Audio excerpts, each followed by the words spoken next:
Wow, salut les artistes, ici un contemporain. Aujourd'hui on va parler de design. Mais attention, je te parle du vrai design. Alors tu feras gaffe parce qu'en fait on dirait Franck Dubosc. Alors vous allez me dire, ouais, mais le design c'est pour les riches, c'est pour les vieux, c'est pour les vieux riches. Bien sûr que oui. Mais pas que. Et c'est ce qu'on va prouver sur la chaîne Un Contemporain. Déjà, est-ce que tu connais le design? Je veux dire, cite-moi 3 trucs appartenant au monde du design. Ouais, bon. L'objectif est d'enrichir votre culture designistique tout en passant un bon moment, si possible. Et on va faire ça entre jeunes, à la cool. Mais restez quand même les vieux et les riches, tranquilles. Du coup, pour commencer en douceur, je vous propose une petite chasse au design dans vos films préférés, parce que oui, dans les films, il y a plein de pépites du design en arrière-plan et c'est vachement stylé. Générique.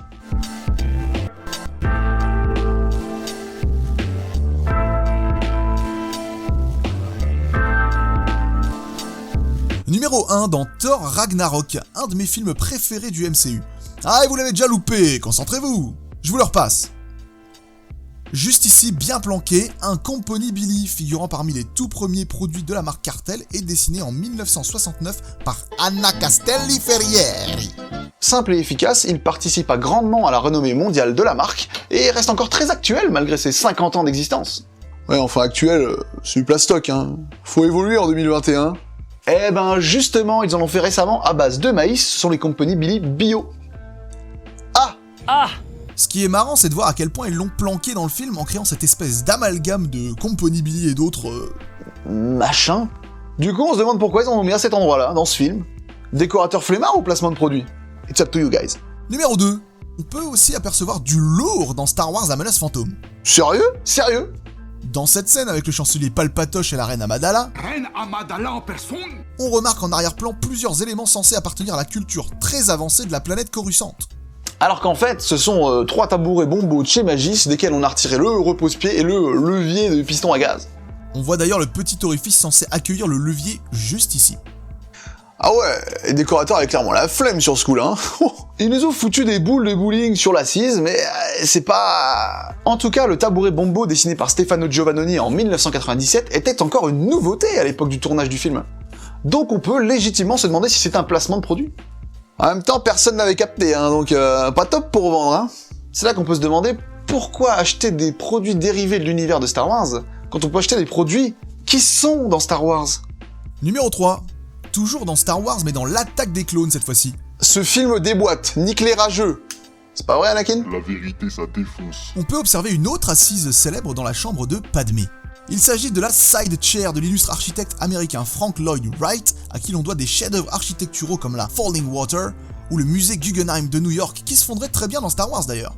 Cette chaise signée Wright a été dessinée en 1901. C'est fou de mettre du mobilier aussi vieux dans un film aussi futuriste. Oh mais ça va, quand je dis vieux, enfin, vous m'avez compris. En tout cas, je pense qu'ils l'ont placé là pour rendre hommage à l'architecte qui a sûrement été une grande source d'inspiration pour les hard conceptors du film. Et regardez-moi ça, c'est du pur Star Wars.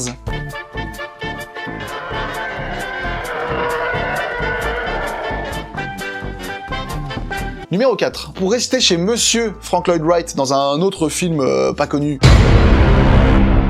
On a en intro du film une belle tablée de fauteuils Barrels de l'architecte américain, qui a clairement pour but d'appuyer l'univers japonisant du décor. Bien qu'il soit de pur sang américain, hein, ce fauteuil, oui parce qu'à partir du moment où il y a des accoudoirs, on appelle ça un fauteuil, donc ça c'est un fauteuil. Ta gueule? Ouais, je disais, ce fauteuil a finalement un ADN très japonisant. Ce qui permet d'appuyer l'ambiance japonaise recherchée par le réal et le chef décorateur, puisqu'on est dans le rêve de Saito.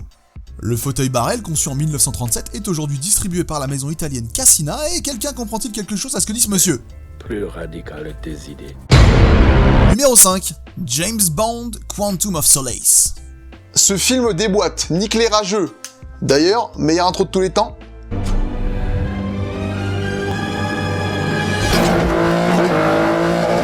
Dans ce film, on peut voir entre autres des lampes Catribe de la maison Floss, dessinées par Philippe Stark, qui ont un super rendu d'éclairage. L'abat-jour apporte un effet rayon X au luminaire vraiment stylé.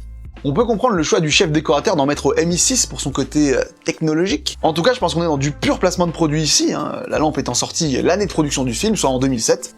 En bonus, toujours dans le même opus. Yes, ça rime. En bonus, toujours dans le même opus. on retrouve dans la scène finale une belle brochette de mobilier haut de gamme. Des tables et des fauteuils dessinés par Warren Platner dans les années 60 pour la maison Knoll. Là, on commence à être sur du mobilier à 5 chiffres l'ensemble. Tout ça pour les réduire en miettes à la fin, c'est moche. Numéro 6. Alors pour celui-ci, j'ai l'intime conviction que le chef décorateur a fait un petit pont entre la réalité et la fiction. Je m'explique. Dans Iron Man 2, on voit Elon Musk déjà, pour ceux qui n'avaient pas fait gaffe, c'est marrant.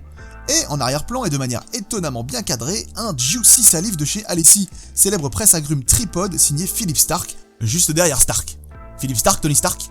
J'ai vraiment envie de croire que c'est pour faire le rapprochement entre les deux Stark qu'ils ont fait ça. Mais c'est une coïncidence, je vois pas pourquoi ils auraient fait ça. Laissez-moi y croire. En tout cas, ce petit objet dessiné par Stark est idéal pour mettre un pied dans l'univers du design pour ceux qui souhaiteraient commencer à investir. Une très belle pièce qui fait partie de la collection permanente du MoMA de New York et du Centre Pompidou de Paris, dont on retrouve le logo sur l'objet. On aura l'occasion de reparler de Philip Stark sur la chaîne car il y a beaucoup de choses à dire sur lui. Numéro 7, dans American Psycho. Alors là, on a un festival de refs. Ah, c'est le site Voltex, le bordel. Dans les 5 premières minutes du film, en un seul plan, on a une chaise Macintosh, des chauffeuses Barcelona, une table basse Alanda, un télescope... Ah non, je déconne, je connais pas les marques de télescope. On reparlera de tous ces produits sur la chaîne. Là, j'ai plutôt envie de vous parler d'une lampe de bureau, si ce n'est LA lampe de bureau. On la voit dans tellement de films, je vais bien sûr parler de la Toloméon. Célébrissime lampe dessinée en 1987 par Michele Delucci. Ah, ça se dit vraiment comme ça. Moi, je dis Michel. Elle est devenue une icône de la lampe de bureau, si bien qu'on la voit absolument partout. C'est simple, Artemide, la maison qui produit la Toloméo, s'est fixé un seul objectif. Placer au moins une Toloméo sur chaque bureau du monde. Un bureau, une Toloméo. Un bureau, une Toloméo. Tiens, je veux un bureau sans, là. Ah, ça va mieux. Tenez, on va même faire un petit jeu sur la chaîne. Mettez-moi en commentaire en dessous de cette vidéo le nom de chaque film où vous verrez la Toloméo sur un bureau. Je veux qu'on crée la filmographie exhaustive de la Toloméo. En tout cas, est-ce que c'est un placement de produit dans le film? Je crois que c'est évident. Tiens, j'ai une transition pour le prochain, là.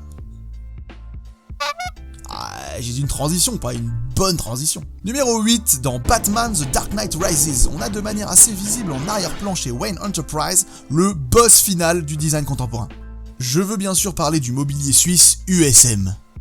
En effet, ce système constructif associé initialement à l'univers du bureau puis étendu aux intérieurs domestiques s'illustre parfaitement dans ce cadre de grandes sociétés usant de mobilier sérieux. Je ne suis pas payé par USM, je suis seulement fan. On en reparlera sur la chaîne. Tiens d'ailleurs, en parlant de Batman, dans The Dark Knight... Toloméon. Numéro 9. Ici, on a un cas un peu spécial puisqu'il s'agit d'un film d'animation. Tintin, le secret de la licorne. Au tout début du film, derrière Tintin... Alors qu'il ressemble plus à Titouan, le petit gars qui se faisait bolosser au collège, qu'un reporter stylé, mais admettons. On voit un fauteuil 233 du designer allemand Michael Tonnet.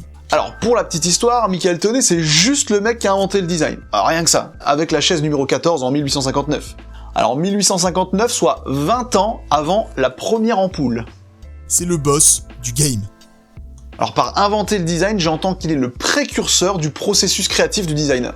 Il a répondu à un besoin par la conception d'un objet fabricable en série, comme le fait n'importe quel designer depuis. En tout cas, c'est dans un souci de recréer avec fidélité l'époque de l'histoire qu'on voit cette chaise à l'écran. Fauteuil! Pour finir, je sais que j'ai utilisé beaucoup de superlatifs, mais là, on va parler de la meilleure lampe ever. Ah, la Tizio. Putain, j'ai dû changer de chemise tellement elle me donne chaud. Dessinée par l'excellent designer allemand Richard Sapper en 1972, c'est un condensé d'innovation et d'ingénierie. Elle a remporté plusieurs prix prestigieux du design et pour cause, c'est l'une des premières lampes halogènes au monde, hors automobile. L'une des premières lampes à utiliser un transformateur d'énergie qui convertit le 220 volts en 12 volts pour passer toute l'électricité dans la structure, ce qui veut dire aucun câble à part le câble d'alimentation. Bouton à pression au lieu des traditionnelles vis, ce qui lui donne une articulation impeccablement fluide. Et ça permet aussi, si elle se casse la gueule, de se démembrer et non pas de se péter, enfin normalement. J'essaie de prévenir les commentaires de ceux qui ont pété leur Tizio. Mouvement basé sur un système de contrepoids mathématiquement parfait. C'est simple, c'est un chef-d'œuvre. On dirait un peu une grue, non?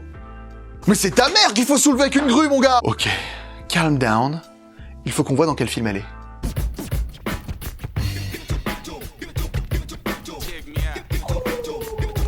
Fast and Furious Tokyo Drift, et oui, ils l'ont mise dans ce film.